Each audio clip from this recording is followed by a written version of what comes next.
I'm Chris. I'm Adrian. And I'm Jimmy. And this is Worldview Finder, episode 46. 46. We did it, everybody. Thank you. We made it. So, yeah. Hey, we got a lot of stuff to talk about today. So many stuffs. We're talking about Mr. Beast's new video reveals why 30-year-olds are the worst. The worst. We're going to look at an anomaly in a man's midsection gone wrong. What is that even? I don't know if this is safe for work. It leads to, it's safe. It's safe for the family. Oh, good. It's a family-friendly show. But first, Hollywood Hunger Games. I don't know. Right. Well, no. So we're going to be talking about the Met. The Met Gala. Gala. I do want to welcome our new listeners because we have some new watchers and listeners. So thanks for being here. Yeah. So we just talk about the worldview and stuff and look at the world around us and what's going on. And so we try to compare it to a biblical worldview. Yeah, because everything pushes a worldview, and we want to make sure that we're viewing the world around us wisely, not just taking stuff in, but we're thinking about what we do. So we're going to come up with a better tagline. It's going to be awesome. It's going to be so good. One of these days. One day we will make it, but it's the Met Gala. So what is the Met Gala? Because I've heard of it, but I have no idea what it is. I didn't know either, actually, until I just looked it up. I thought it was an art thing. Yeah, I definitely thought it was, well, because it's in the Met Gala. It's like in the Met, so that's art. What is a Met? Oh, my goodness. It was the New York Museum. Yeah, it's the New York okay. Museum. The New York Mets, yeah. I've heard of it. Okay, but then, so the Met Gala is basically like a costume ball fundraiser dinner for celebrities. And it's not just actors and actresses. It's like every type of celebrity. Oh, so we'll be on there soon. Yes, We we were celebrities. invited. Unfortunately, couldn't make it because we had to record this episode. That's We true. couldn't get back in time, but That's a lie. Next year, though. next We'll year be there. we'll be there. Mr. Met, we expect our invitation. So The funds raised go towards the Costume Institute at the Met. So there's just a costume wing of the art Yes, exhibit. apparently so. And it's not open all the time. It's because the costumes can deteriorate. The fragility of textiles. So this name of a gala is like the opening ceremony for the spring collection. Ah. And so then, but like ticket prices are crazy to get in. To get into the gala or to get Yeah. into the Met? To get in the gala. Okay. And that's how they raise their funds. But anyway, this year they made $26 million So it's $26 million. to fund a section. And it's of it. open for like I don't know how long it's open. couple weeks. And then they're like, oh, we got all this extra money. Let's go to this casino. I don't know. So why, like, I understand, but where are the costumes when they're not displayed? Because don't they put them in those little glass cases to keep the air out of them or whatever? Or they have to, like, secure them so much that they're gone? Well, that's what I'm wondering. It's like, where do they have to display them in, like, cabinets or things that can't be, glass or see-through? I don't know. I mean, the Mona Lisa's doing good. She's been around for a long time. So. Yeah, she She's has. behind glass. Something. Yeah. Or Okay. So that's all boring stuff. So why this matters is because people dress crazy for this event. Yes. Well, it is a costume because it's for costumes. So people are like, oh, it's like the Hunger Games. People are crazy, but it is, but it's for a reason. Like it's like Halloween, it's like dresses almost like as crazy but as elegant and stuff as you can. I think it's super fun. Like it's a really creative. You would. It's it's like so creative though. What, their dresses and stuff? Yes, I'm not saying like the whole concept of everything is great. Although I've seen some modern fashion and it's like this lady's wearing like a car tire on top of their head and she's like, this is fashion. We're so creative. It's not necessarily has to be fashionable though. I mean, people, yes, they do look amazing, but like, I think sometimes it is just like, this is a costume, so I can also be insane about it. And the crazier you are, the more pictures, the more famous you get. So, but nobody's going to show up like in a Yeti outfit and be like, yeah. No. That'd be the next step. I mean, so it's not that kind Yeti outfit. Yeah, somebody was a gorilla one year. Oh, really? And he like unmasked and it was like some, obviously some famous person. Sacagawea. So, I don't think she's around anymore. oh, It's weird. R.I.P. So one of the things that, because as Hollywood lost touch or whatever, the Hollywood Hunger Games, yeah, because a lot of people compare it to like, oh, they're so elaborate and all this stuff, but it's meant to be. It's meant to be elaborate. Yeah, it's meant to be It's crazy. meant to be wild. Yeah. So, But I think what the crazy thing is like maybe the worldview that we're looking at is raising $26 million for costumes important. right. I mean, Apparently. So it's like it's like from costumes from the 15th century on. Yeah. So if it's like a preservation of history, that's kind of cool. that is cool. But I just don't like if this happens every year. Yeah. Like, need do you more really money. need $26 million a year to keep this going? This is the costume of Lady Macbeth in the 1985 production of Macbeth. I mean, that's cool. Yeah, because like the Smithsonian has like the slippers of Wizard of Oz. Like, like those are fun things to go and look at and stuff. But it's like, okay, but yeah, why do we need to spend that much money to preserve these costumes? Why can't we just have like some pictures? This is what it looked like. Well, it's just Perfect. I solved it, everybody. I solved yeah. world To hunger. see a picture Give of that it money is definitely to better. orphans. No, I've been to like in London. There's a museum that has a lot of like costumes from different movies and Yeah, things those are like that. cool. And when you get to up close, it's really interesting and like there's like very much craftsmanship. And so you think like Lord of the There's Rings the- exhibit. yeah, so good. When we went and looked at the like all the rings that they made, like Yeah. the rings of the metal armor, the chainmail. Chainmail. Yeah. Sorry. So really the worldview of this, kind of the underlying worldview is you're kind of questioning, should people be raising that much money for something that we don't necessarily think is important? But there's an extravagance level to the whole event. Sure. That it just. It's almost this separate world, right? Of like, Yeah. we look at that and we're like, Yeah. we'll never be invited to that. I mean, we could have the greatest podcast in the world. We're not going to get on there. But Not with that attitude we want. you look at those things and you're like, okay, what? Because that's why, because you said they compared it to the Hunger Games. That was my first thought. I was like, This looks like- they're so out of touch. I've just seen a lot of like Instagram things, and, District like 1. jokes. Yeah, Yeah. That this is District 1 and stuff. So last week on the Nate Land podcast, Nate Bargatze is a great comedian. You should look him up. But he just ranted about like the separation of Hollywood, like how it's getting so far out of touch with our world, with the real world. He's like, that's commoners. Why, he's like, that's why I Yeah. still live in Tennessee, because he's like, I want to make sure that I like am in touch with the people. And he talked about he's selling out stadiums, and he's like we just added a show in Austin or wherever they were, and he's like, and it ended up being like it was a 3 p.m. show in the afternoon. He's like, which is not the comedy out. Like that's not, Yeah. you're like Yeah. not going. He's like, and we sold out that show like at a stadium. He's like, we did 3 stadium shows in a row. And they're all sold out. And he's like, I've been pitching movies and TV shows. He's like, I want to make shows like the Cosby Show and Andy Griffith, like shows that That didn't age well. the whole no, that show's still good. Cosby didn't age well, but that whole thing, like with like where you can sit around as a family and watch it and enjoy it together. He's like, there's not that much being made in that space, but people are coming back like, well, that's just there's no market for that. He's like, I'm proof that there's a market for that, because everywhere Yeah. I go, I'm selling out stadiums. And Yeah. he's like, if just all the people that came to my show watch this, he's like, it would be a success. And so he wasn't bragging true. on himself. But yeah, but there's this separation and all that. And so, but do you want to get into the theme of? Yeah, 'cause I that think adds that to it. what's more interesting in this whole scenario Yeah. is the theme of the Met Gala itself, which is the passage of time. It's based on a short story written in the 60s. Yeah, I'm pulling that up because I read it. The author is J.G. Ballard. Oh, yeah. So it's called J.G. Wentworth. So it's called The Garden of Time, and there's like multiple layers of why this is interesting.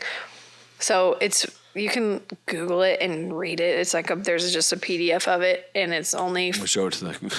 If you could just read that at a glance real it's quick. only 5.5 pages, so it's an interesting quick read, but it's about these two people, a man and a woman. They're Countess. yeah, then they're like very it seems like very wealthy. Yeah. They're in this big kind of garden, and so then there's like the masses are coming towards them as like an army, and so he picks off the top of a flower that's magical, and it like sets back time a little bit. Yeah. But there's like the inevitability of time passing, and so each flower, his garden diminishes more and more. So it's like he knows that this gigantic army of it's basically described as an army of humanity. Yeah. Coming at him. Just terrible people. Yeah. And so eventually they overtake the garden, and they it just describes them, the husband and wife, as statues covered in like thorns and ivy. Yeah. And the whole house though is like ravaged by basically time. Well, it had rotted like by the time they got there, which was interesting. Well, and it's not by the time they got there. I think it's like as they are moving through it, it ages. Oh, like as all of humanity is moving through it, the whole house itself ages. Kind of like that old lady at the end of Rapunzel. Yes. Oh, yep. Yeah, I think it was just like that. Yeah, that's exactly what the Rapunzel was referencing in the story. It was, the passage of time. So no, because we want to stop time. Like we want. So there are kind of two layers to it, because there's this like we want to not age, and we don't want things to change, and we want things to kind of be this perfect little garden that they've created. Don't you think isn't the other layer is that there's these rich people in this beautiful mansion, and then there's like the masses coming for them, which just seems really crazy, because it's like the Met Gala itself is like these in the way that they describe like what they're wearing, and that's why it was like such an inspiration. Well, in the story, is humanity, are they the bad guys in the story? Well, time is, but okay, it's like. It's, I guess, everybody what do you think? Do you think it's everybody who's already been like affected by time, or what do you think the people represent? I think it just represents how sometimes rich people view humanity, because they don't appreciate the beauty of it. They don't appreciate the art. And because it makes reference to, even there's like one or two people that maybe stopped and looked at something nice that was in the house, but the rest of them just bypassed it. And they talk, and it's very like the wife was playing Mozart on her harpsichord and like all this stuff, and they just kind of bowl over it. But I also think that the other layer is that time diminishes us all and levels the playing field. Yeah, Corbin, you should really read this. One of our fans, like he would like this a lot. Because so time levels the playing field, but it's also, I think that as time progresses, we can miss the beauty in things because they had what they thought was all the time in the world. So they were appreciating Mozart and appreciating the beauty of this garden and appreciating what they had. Because even when they know like the time is going to, or this humanity is going to come and ravish the land or whatever, they go in and they clean everything and they make sure that it's still beautiful and still preserved. Like the costumes at the Met Gala, but they're trying to preserve what they can, even though knowing that it's gonna just be wiped out. And so, it's sad. Actually, it's sad, but it's also like there's a worldview in this. There's a worldview that, like a lot of what like we've just been discussing, but it is sad, and it's like but there's no life after. Right, it's just so this is wrapped just like in thorns. They're wrapped in thorns, and they're statues, and just like forever immortalized in that space. So Ozymandias. Is that our ending? Like, because to me, that's like, time is gonna kill us all, and that's it. And we're gonna not be able to appreciate the beauty of the world and whatever he was, he'd look out on his garden and everything. It's like, that's all over.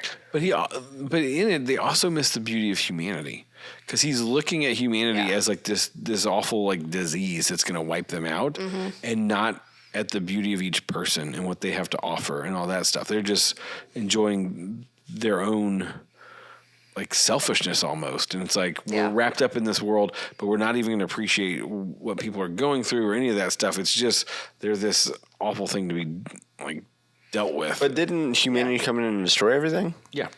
So the humanity themselves weren't. They were just moving through it. And as they moved through it, like as they moved through the gardens and the house, like it all started to decay. yeah. So it wasn't like they came in and started smashing up the windows or something like that. Yeah, and there. Though they did use some stuff for firewood. It said like they used they There's did. a piano, this grand piano. Yeah, this grand piano they used for firewood. So I guess they are like tearing it apart a bit. Because my perspective, just kind of from the outside looking in, because I didn't actually read the story, good job, because there was no Jim. audiobook version, is that you have these. I could literally read it out loud to you. Well, you didn't give that, I'll do that as an now. option. So, but you have kind of these rich people that they're doing things and they have these extravagant things because they value the art, they value in enjoying these things, and then. Yes, time passes, so that's kind of the antagonist where, hey, even these beautiful things, while we try to hold on to them, we try to build them, then time will kind of destroy them. But also, because I've heard, because we were talking about how this is a very exclusive thing and Hollywood's so disconnected and things like that.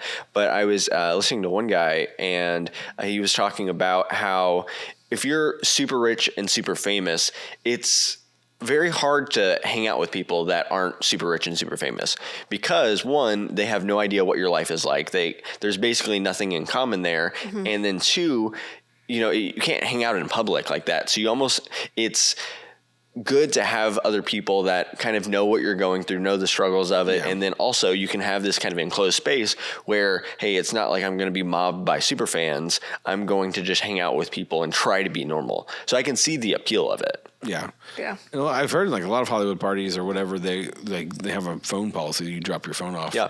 Because they want you to not film it and be. So they did at Diddy's parties. So what's the worldview, the biblical worldview to compare this with? I'm glad you asked. Oh. So this reminds me of Solomon, actually. Solomon. Ecclesiastes. So, because he kind of got to this place in his life where he felt like everything was meaningless. I mean, that's how Ecclesiastes starts off, like absolute futility. Wait, here we go with the New Living Translation.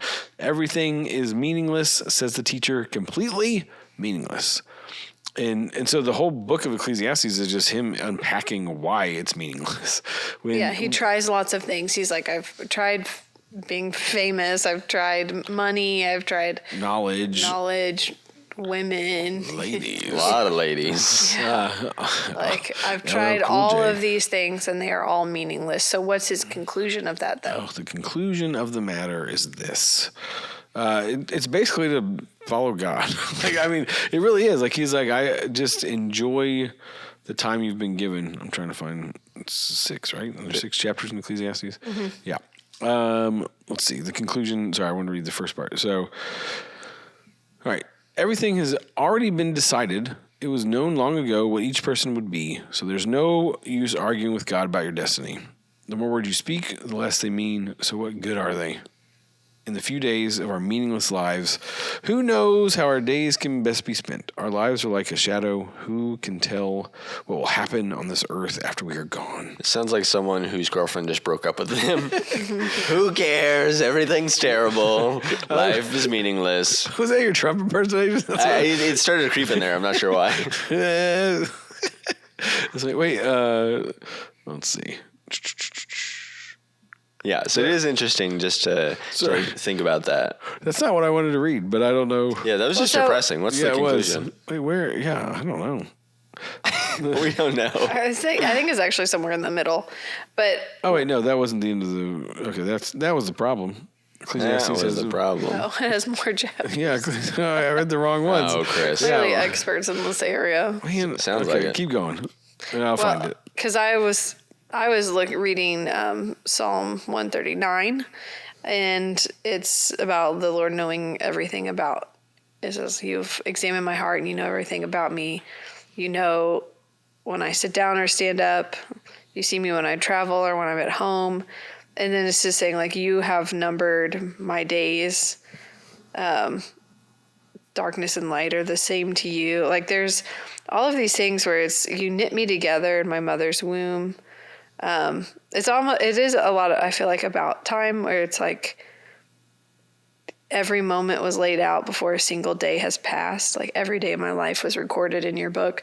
It's like God is in control of your life in every single day. And like you can find joy in that because it says like, how precious are your thoughts about me, oh God, they cannot be numbered. But it's weird. It almost sounds like you don't have free will, though. It's like, oh, well, basically the story of your life is already written and you're just following the steps. Story of my life. Yep. That's how it sounded just hearing your days are numbered, like God knows when you're going to die. Yeah, that, like it's like written in the books, and even like in Ecclesiastes, how I forget the phrasing of it, but it was basically saying that, you know my life before I do, and all the days that are ahead are kind of planned out beforehand. So it's an interesting perspective, and people have different thoughts on what that means. Yeah. Right. So what are your thoughts, Jimmy? I don't know. I think if I want my hand to do this, I can do this. But did God know I was going to do that, or did he make me do that? Oh, That's a question for another episode. All right. So be warned, my son, of anything in addition to them. There is no end to the making of many books, and much study is exhausting to the body. So any of our seniors out there listening, you're like, oh, I can graduate. Okay, so having heard everything, I have reached this conclusion. Fear God and keep his commandments, because this is the whole duty of man. For God will evaluate every deed, including every secret thing, whether good or evil. So yeah, fear God and keep his commands. So that, I mean, that's where I think that story was missing, because there wasn't, it was just like, we are beautiful and these other people aren't. And so Solomon's like, no, like you're going to be evaluated. There is life after this one. And so it kind of came to that conclusion at the end of doing all the stuff the hard way. Mm-hmm.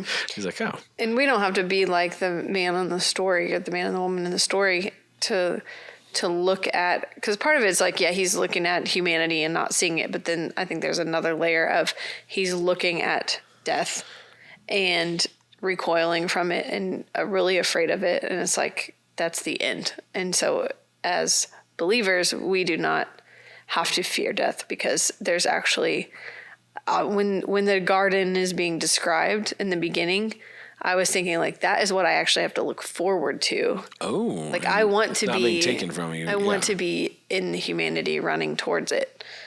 But I didn't know that they were going to ravage it. You're the bad guys. Yeah. But it's like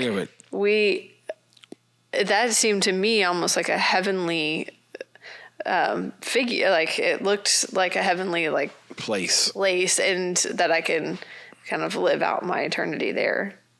Yeah. And so I don't want to get into the free will discussion.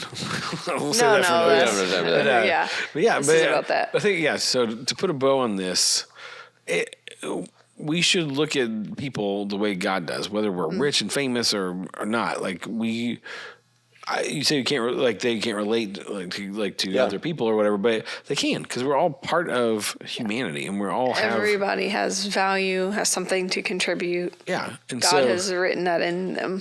So, I can't speak to the people that are at the Met Gala, but I think there is some of that elitist type of attitude of we're better than other people, just because when you wear dresses that have names, their dresses have names. Oh, you're not cool unless you do. They're so expensive. Golly, yeah. But they're cool. Somebody should wear a nice polo shirt there. So, but all right. It's time for Florida Foibles. All right. What's happening in Florida? An anomaly in a man's midsection. Gone weird. What does that mean? Oh, man. And I lost the... Okay, yeah. So, this guy, he was, going through the airport security, as one does when they're getting on a flight. As you do. In Miami. And a TSA agent noticed an anomaly in his midsection. That's a quote. Let's see. And so they were like, there's something in this guy's pants that shouldn't be there. So they kind of pull him aside. This could get weird. Well, yeah. He admitted that there were snakes in his pants. So he had snakes in a bag. Snakes, yeah, like in a little sunglasses bag. They're two tiny snakes. Oh, okay. So he was like, I just watched this movie called Snakes on a Plane. And he wants to recreate it. To recreate it. Yeah. No, they're two tiny snakes, But there's like no. This is the weird part. Is to me is we can speculate why. There's no reason why he had them, and what he was like. They are his pets, and he didn't want to pay for an extra bag. His ticket was canceled. Little pink snakes is what they call them. Little pink snakes. Yeah, we don't know what type the little they pink are. snakes over to the Florida Fish and Wildlife Commission. They are? Aliens. Oh my goodness. I mean, if you look at them, I could see that. I can see that. He's trying to release aliens on the plane. The TSA was also unable to provide details on where the man was traveling or why he may have attempted to smuggle the creatures. See? Users on social media, however, had their theories. Oh, maybe they wanted to film a remake of Snakes on a Plane. See? Oh, perfect. I did it. I made that joke first. But yeah, okay. Nothing new under the sun. So you think aliens. What do you think, Jimmy? I think they were just his pets, and he didn't want to pay for another bag, and then they confiscated them and then released them. How dare they? They turned them over to wildlife conservation, so maybe I did not that. have I had a released hamster one time, and we turned him over to wildlife. And by turning him over to wildlife, we had his little hamster ball, and we took him down to the local park. Oh no! And we let him out, and we drove away. Are you serious? Yeah, he is in a better place now. He bit us. He was bad. Wow, your punishment is death by hawk. I think he's doing fine now. If you bite a finger. His name was Chewy Jr. His mother's name was Chewy. We got Chewy, and we didn't know she was pregnant. And then she ate some of her children, but Chewy Jr. was still alive. Beep all of this out. That's horrifying. This is terrible. Chewy. I have also been responsible So for I the was deaths saying. Wait. What? You've also been responsible for the death of what? a couple of guinea pigs. See. Wait, what'd you do? Guinea pigs are big, man. Yeah. I know. Hamsters This like is this. a horrifying, dark secret. Oh my goodness. Okay, what happened? So a friend of ours, who had a lot of guinea pigs. Oh, Yeah. you killed our guinea pigs? So we thought it would be great for us to put them out in the backyard to let them roam around in the grass. So we put like the top of the cage part over them. There was like 7 of them. Jeez. And so it was like the wire, and they could get the grass, whatever. As little kids do, have short memory spans, and we got just like distracted, and we just left them out there. Oh my goodness. All day, and it was a very hot summer day, and most of them died of heat stroke. Oh no, that's even worse. I didn't know this story. Yeah. Oh man. So I carry around some guilt of killing some guinea pigs. Jeez, Adrian, that's worse than my hamster story. As a young child. No, I did not do that deliberately. Yours was like Mine was 1, and he's probably still alive. You massacred 8 of them. No, not all of them. Not all. There were 2 survivors. They have survivor's guilt now. I don't know how we got on this subject, but let us know in the comments if you have accidentally killed a pet. Ooh. I killed Adrian's frog. Oh, yes. It's time for this story. I'm still sad and mad at you. So she had this frog in a little container that was there for over a year, right? It was like 5 years. What? It was a long. We're calling Cap. Okay, because those she little. doesn't remember things. Those little dwarf frogs that you can get, at the pet store.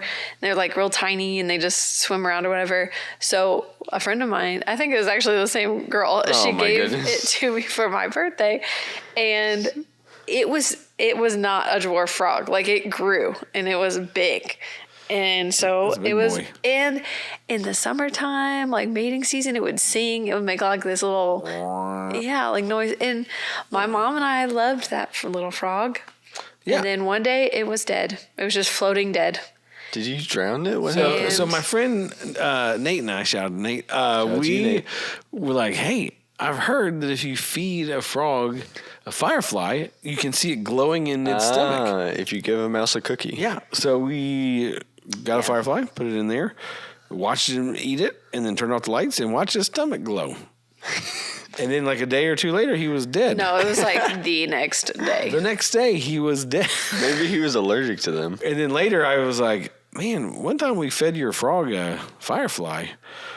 And you're like, those are poisonous. I was like, oh, that explains why I died the next day. And I was like, what? I turned into that anger from. Was this before or after the guinea pig situation?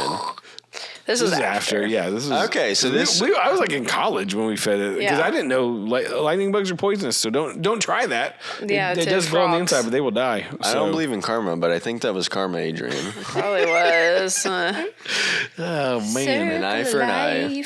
All right. Speaking of karma, eye for an eye. We'll do that one. Speaking of an eye for an eye, Speaking of eye for an eye, we're gonna find out why 30-year-olds are the worst according to Mr. Beast. according to Mr. Beast, yeah. No, so Wait, let's start this off with Adrian's a 30-year-old. I am. Well, in your 30s. You're I not am 30. Why are you the worst? I am mid-30s. Tell me Yeah. why I'm the worst, because I don't know that. I'm blind reacting to this segment. You watch this video? All right. we've got 8 reasons why Adrian is the worst. Okay, yes. I will Specifically her. defend them all or agree. Perfect. No, so Mr. Beast, he has tried out a little bit different style of content. So it's still kind of people competing for money and things like that. But the interesting twist with his one of his more recent videos was the video is called Ages 1 to 100 Decide Who Keeps $250,000.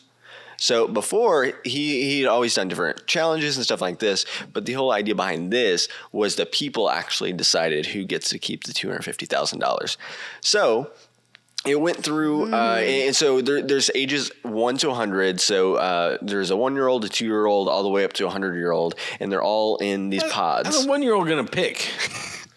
Well, so and the thing was, if you stepped out of your pod, then you were automatically eliminated. So like immediately the little kids just walked out because they didn't understand what was going on. I saw some clips of like people convincing. Oh, there was like a some, like, 13-year-old yeah. kid. He's like, I will buy you Roblox if you leave now. And then the kid left. So I don't think he got any Roblox. But so in this, that's the basic premise. But there was a couple different challenges that was kind of pitting people against each other. So the first one was actually the Roblox kid. So he said, I need 10 of you to walk out voluntarily, or we will randomly select 25 people to be eliminated. And one of the kids was, he convinced the other kid to leave as one of the 10. But they weren't able, like only 2 of them left. So then 25 randomly got eliminated. So we started off kind of small, but the next one was where it got interesting. And this is why the 30-year-olds are the worst. This is why rich people are truly the Hunger Games. Yes, exactly. This Mr. is Beast. exactly this. Yes. So for context, so each of the ages, like the decades, were all in kind of a row. So 1 to 10 is in a row, and then you have the 20-year-olds, 30-year-olds, all the way up to the 90-year-olds. And so Mr. Beast is like, okay, for this next challenge, you are, as a row, going to choose a team captain, and they're going to represent your whole row in this. So they're going through, and they're like, okay, let's pick one that has our best interest in mind, and then they're going to be like our team captain. And he's like, now this is where it gets interesting. So what he does is, he said, now, team captains, you are going to be in this next challenge. And he's like, whoever steps out of their pod first gets to keep this amount of money. So he started with $1,000. So the idea is, if you're the team captain, if you step out, you get that money, but your entire row gets eliminated. Oh my goodness. And they have just chosen you to represent them and be loyal and all this stuff. So he starts with $1,000 and no one walks out. But then it goes to $5,000 and people are still standing. And then it gets to $10,000 and people are kind of looking around. It goes to $20,000 and then $50,000, and no one's walked out at this point. And there was like a 14-year-old that was still there.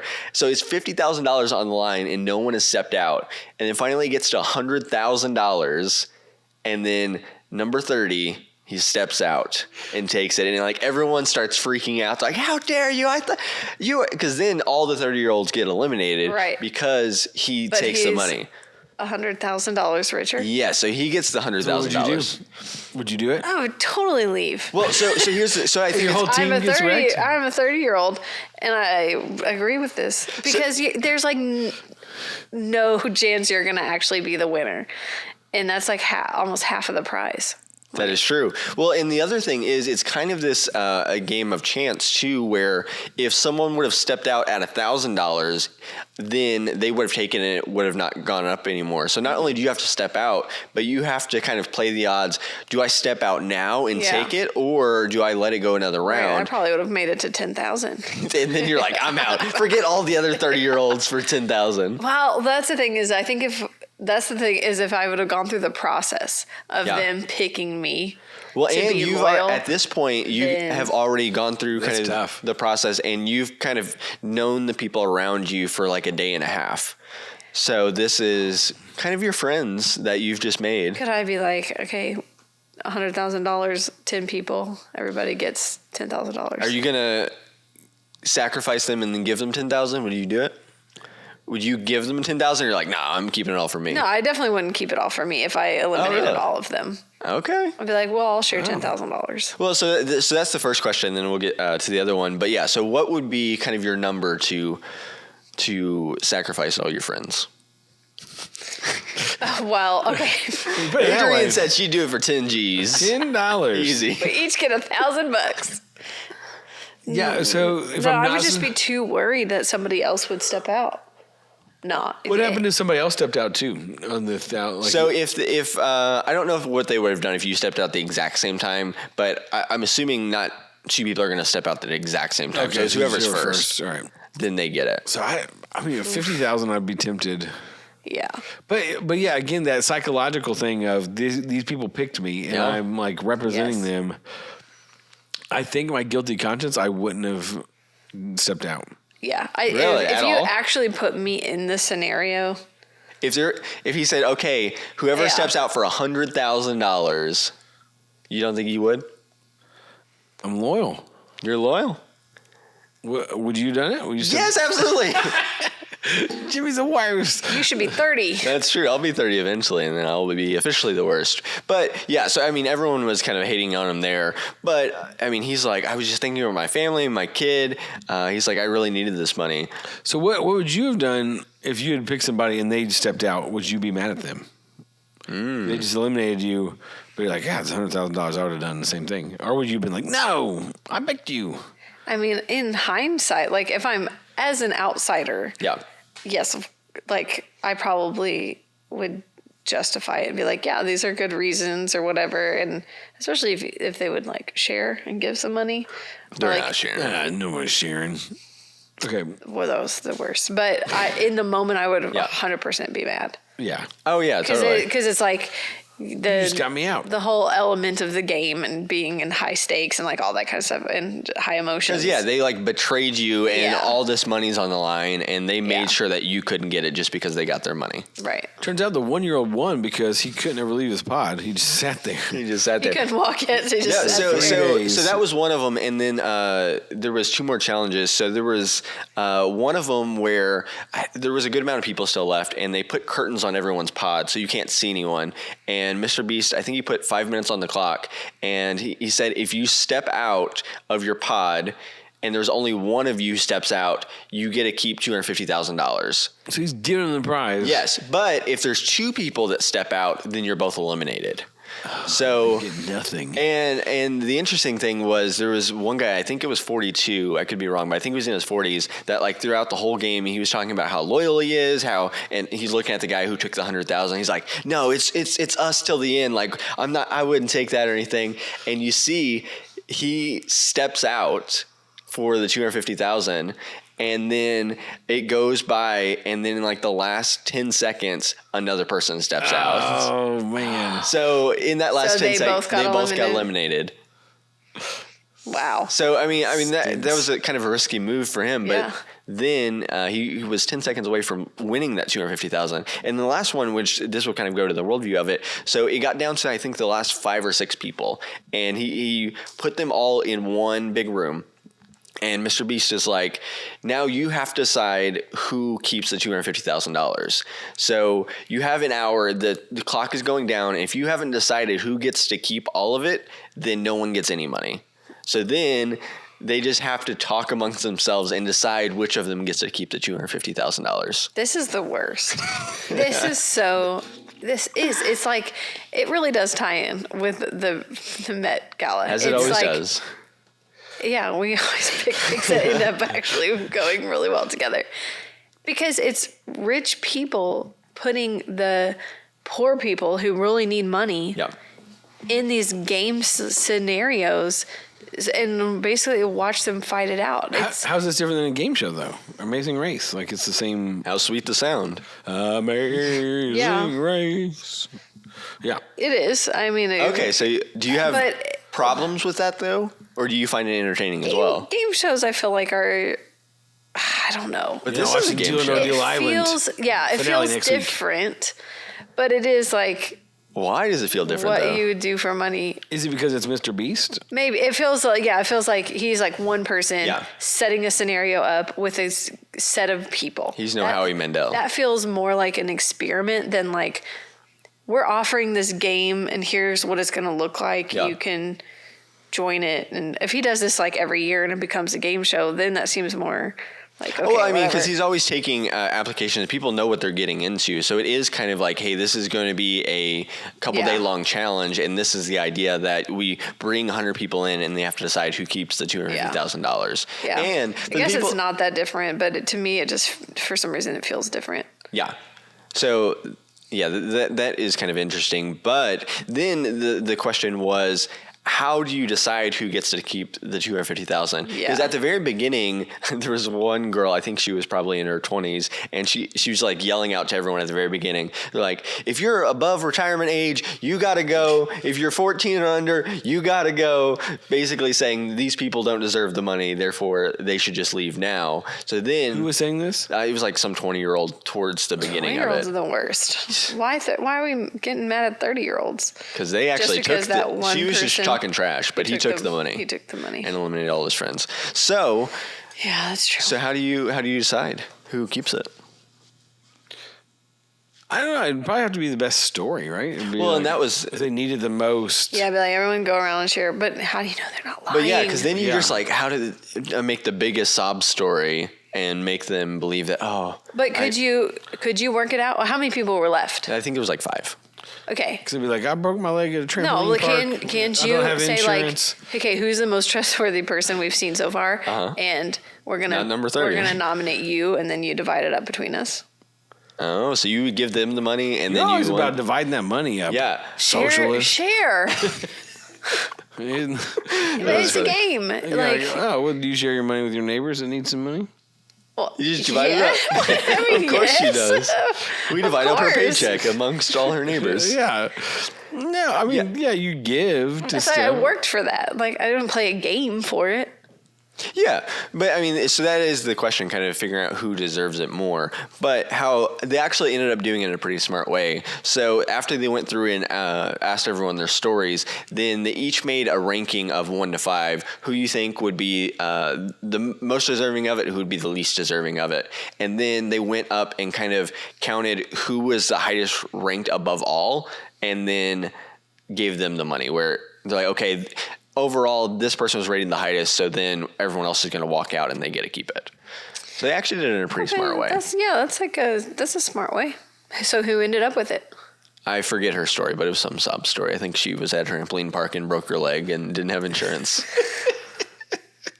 Oh my goodness. He doesn't watch our show. Exactly. I'll tell him. I was like, hey, you should watch the show. You gotta watch the show. Yeah, so, that would be the other worldview, though, is rich people making poor people do things for entertainment and money. Yeah, so, the premise of Deal or No Deal Island, we talked about it a while back, but the season finale, it's a 2-parter, so I watched part 1 last night.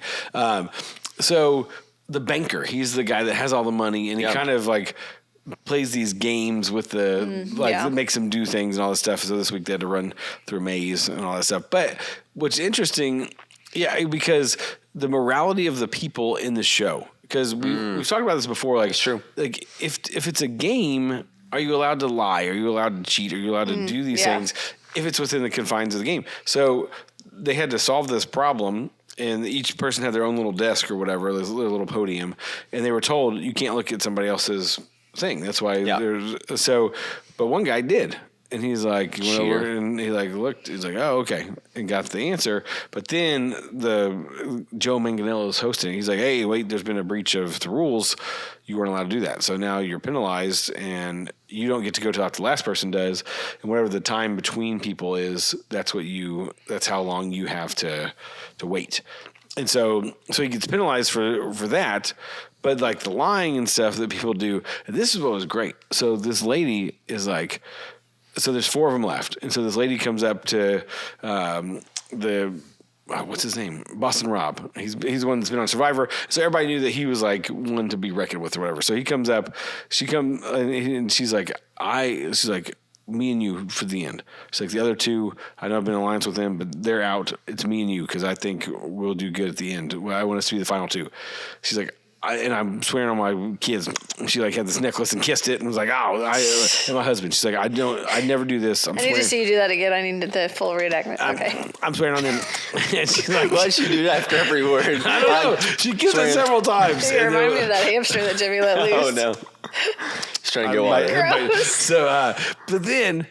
So they're in the maze, and so in the maze, if you're the last one back, and if you have the lowest case, you're eliminated. So 2 people are getting eliminated. So whoever has the lowest case and whoever is the last one back. So the other 2 are out, and there was this part where they had to like go over hurdles, and so Boston Rob, he's going over the hurdles this way, and she's got a case and coming back, and he's going towards the high value cases, and she's like, hey, believe me or not, but there's only 3 cases. There's not any there. You need to go get a low value case.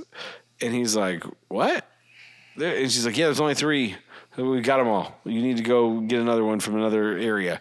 And he's like, don't lie to me. He's like, why are you lying? And she's like, I'm saying whatever. And then it like cuts to, where they do like the interviews with them or whatever. And he's like, she swore on her kids that she was going to be with me to the end. He's like, and then she lied. Yeah. And then he's like, I'm sorry, kids. Your mom doesn't love you or something like that. It was really funny. Oh my goodness. But in the moment, she's like, I'm swearing on my kids on stuff. And then like when it comes to, okay, I might lose, I'm going to lie. And you're like, what do you do with that? It just seems like who you are in those moments are who you are in real life. It's just coming to the surface.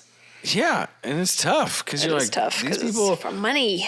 Yeah. Because this one lady wants to open like a pregnancy resource center. And you're like, oh, that's kind of cool. But then she's like, lying and stuff. You're like, well, maybe she really wants to open that pregnancy resource center. Yeah, we're like, well, now your money is founded on a lie. And it was a lie that she didn't even need to tell. It was like, it was just real weird, and it made it then everybody turned against her. Yeah, she's still in the final 4. But so if you had the opportunity to win a whole lot of money for a really good cause, but you had to lie a little bit, you had to cheat a little bit, would you do it? So you have to do shady things. Do the ends justify the means? So again, it's in the confines of the game. The game. So okay, can we? I'm seriously about to pee my pants. Yeah, we can pause. Let's wrap it up. No, it's 47 minutes in. We'll pause. Just pause it, and then you can ask that question again. Perfect. I'm sorry. I'm trying to. Adrian, take the mic with you. I'm trying to drink more water.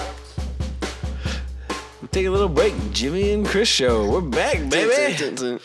Hey, and we're back. So the question was, if you had a really good cause that you were going to win a lot of money for, would you lie and cheat to get there in the confines of a game? Do the ends justify the means? No. So, but okay. So I talked about this before, but I play social deduction games. I played one recently, Blood on the Clock Tower. And so everybody has a different role. What is a social deduction game? Oh yeah, for all the non-gamers out there. I'm explaining it here. Okay, so similar to Mafia, where you have a role that you're playing, but it's disguised to other people, and so you gotta trick people into thinking you're a good guy if you're a bad guy. Lie. And then if you're a good guy, you can tell the truth and try to get people. Okay, so you're asking like, what's the difference between that and? Yeah, so if you're in a game show, it's a game, and there's certain rules. Like, yeah, I mean, you can't cheat. And my thing for that is it has outside consequences, outside of the game consequences. What do you mean? Like in Mafia, the game's over. It was a funny game. In a game show or in this case. I play Mafia for money. Unless you say that you love your dog more than your wife. What? Remember that story? Oh, my goodness. Chris was brutal and said he loved Geesh, his dog, more than Angela. And that was in the confines of the game. It's in the confines of the game, wife. So here's what happened. We're playing the game. It has had eternal consequences. So we're playing the game, and everybody's heads are down or whatever, and then the killers wake up, and they killed my dog, Geesh. And so we wake up and people are like... He wasn't even playing the game. Yeah, he wasn't. And people are accusing me of killing my dog. I was like, I love my dog more than my Angela. wife. I said, and it's not even close. I said, I love Geesh more than Angela. And Adrian gets all mad. She's like, don't say that. I was like, well, it's true. And she's like, even if this is a game, quit saying that. And Adrian's getting all mad at me. And all this it stuff. has outside of the game consequences. See?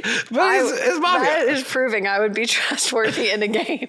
All right. But then the follow-up to that is, after everybody left and stuff, I was like, I don't know why Adrian and people are getting upset that I said I love the dog more than you did. And she's like, that's not what you said. I was like, yeah, I said I love Geesh more than you. Oh. And then it like registered in my brain. You were saying that you love Geesh more than Angela loves Geesh. Yes. But Not you love Geesh more than you love Angela. yes, my wife. Yeah. And so I like had to write an apology to everybody that was in the game my night. goodness. I was like, just so we're clear, I really do love my wife. I appreciated that you doubled down. It's like, it's true. It's not even close. That's why Adrian was getting mad. I was like, well, why are you mad about this? I was He's like, no, all games are, this is not for the game. I'm serious. in real life, not in Mafia, I love my dog more than she does. And I didn't More say than my that. wife. Yeah, I love Geesh more than my wife. Like, it made perfect sense in my brain. That makes sense. I bring this up at marriage seminars that I teach. Like, it's just because, like, communication, like, sometimes the thing you're saying, it makes No perfect one sense to else, you, and yeah. everybody else is hearing something completely different. Your wife's hearing something different. It's like, she's like, yeah, it sounds weird that you kept saying, you doubled down. I appreciate that. She wasn't mad about it, though. And shout out to my wife. Thanks for Shout out to your always wife. For understanding. supporting you no matter how verbally abusive you are. So Adrian, Good job. So Adrian wouldn't lie and cheat in a game, even if she's going to win a lot of money. Would you, Chris? I would love my dog more than my wife if I got me money. No, You're going to kiss your necklace of Geesh. yeah, I swear on I my swear dog. I swear on my wife, but not my dog. I was wearing him. This has gone off the rails.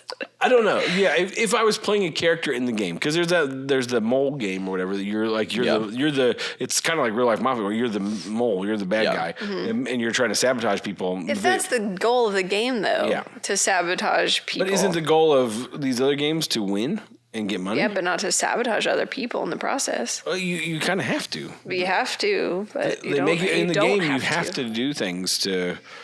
Gotta crack a maybe you couple just eggs. shouldn't participate in those games. And stay broke. So because I want to be on Deal or No Deal Island. Hi, Mandel, pick me. If you're watching this right now, Howie, Do you Mello. really want to be on it? I don't know. I think If they offered you, I want to be a celebrity. I want to get invited to the Met Gala one that's day. the thing is you want to be a celebrity. That's but why you hate That's it. why I have so many YouTube channels. he's on 8 different YouTube channels. I became everything I hated. Chris is at the Met Gala next Like on year. episode 7,000 of this podcast, I come back and like you guys have done great with it and stuff, but I come back. I started this. I'm like all mad. And you're like, you became what you hated. Like I love the podcast more than my wife. It's true. It's a terrible thing. No, even though- all right, well, But we got to talk about the worldview then. So Yeah. but I think you have to be who you are. Like you can't. Like if I'm a follower of Jesus on that show, I've got to represent the Lord. Yeah. And so if I'm lying, yes, because everyone, no matter what, if it's like the Justified is for a game. Yeah. Everyone hates that woman now for lying like that on her kid's necklace or whatever. Like I don't know. I appreciated it. I respected the honesty. so I'm saying is like you still are seen and. She had stubby legs. I mean, now there's a huge blanket statement out there that 30-year-olds are the worst from Mr. Beast himself. Statistically speaking, He didn't say So- that, did he? he didn't say that. No, Jimmy just came up with that. It was a good hook. Well, that was a good hook because I'm still mad about it. And you guys are You're the worst. Yeah. I'm the worst. I hold You grudges. can't deal with your feelings. Well, that is true. But Hold grudges, we can't hold her pee. Yeah, so Oh, wait, I think we're editing that part out. that's true. All right. So yeah, I think in games it is different than in real life. I think in real life you should be a stand-up guy. You should kind of lead with your values, but in a game, But even if you're on Deal or No Deal Island, Yep. and you want them to pick this other person to go face the whatever, you don't want to get eliminated, Yep. so you would lie to not get eliminated. I would have to be. It's hard to, with the amount of money on the line, it's hard to tell what you do. Because I mean, in the moment, I think you can absolutely justify it in your head. that's why you have to decide now. So yeah, so Everybody's got a plan until they get punched in the mouth. but here's the thing: you don't know what you're going to win because on Deal or No Deal, That's true. like the cases, like they could end up with a penny at the end. Yeah. No way. Yeah, because you're Deal or No Deal, they Yeah, have like Deal or the No different Deal. amounts. Yeah. and so they're going to play Deal or No Deal. The final case is going to be worth like $100 million or something crazy, but But they could lose it. Yeah, I think I don't know. Yeah, I don't know how the Not- final I'm game's not going to work. doing that. The finale is going to happen, but yeah, but you could win a lot of money. Yeah. You got to risk it for the biscuit. So I don't know. People walked away from the game for a certain amount of money. They're like, oh, the banker will give you $100,000 right now to walk away, I'll take it. Yeah. and then they walk away. Yeah, you're going to do it for $38 right Definitely. now. It's like, yeah, because That amount of, like, just don't feel like I'm going to be greedy. I don't get out of bed for less than $150. I'm like, if $100,000, I need that. So that would be life if you changing. could have won more, No. I'm that person that's not risky, I think. oh, I Risk would averse. always be like, what if? I know. if I could win $1 million? That's why board games, the pressure luck games, I'm like, oh, I get so nervous. Yeah, I don't think I'd ever be then picked you for a lose. game do. show. All right, well, hey kids, don't lie. Unless you get Don't lots of love money. your dog. Unless it makes you lots of Don't money. love your you get dog lots more of- than your significant other. Ever. Lots of lessons learned in this, Yeah. true. this episode. So enjoy the time you're given on this earth in the Lord. All you have to do is decide what to do with the time that's been given to you. Put that on a t-shirt. That's the Lord of the Rings quote. Oh, okay. Never saw it. Hey, everybody. I'm Chris. I'm Adrian. And I'm Jimmy. We'll see you next time.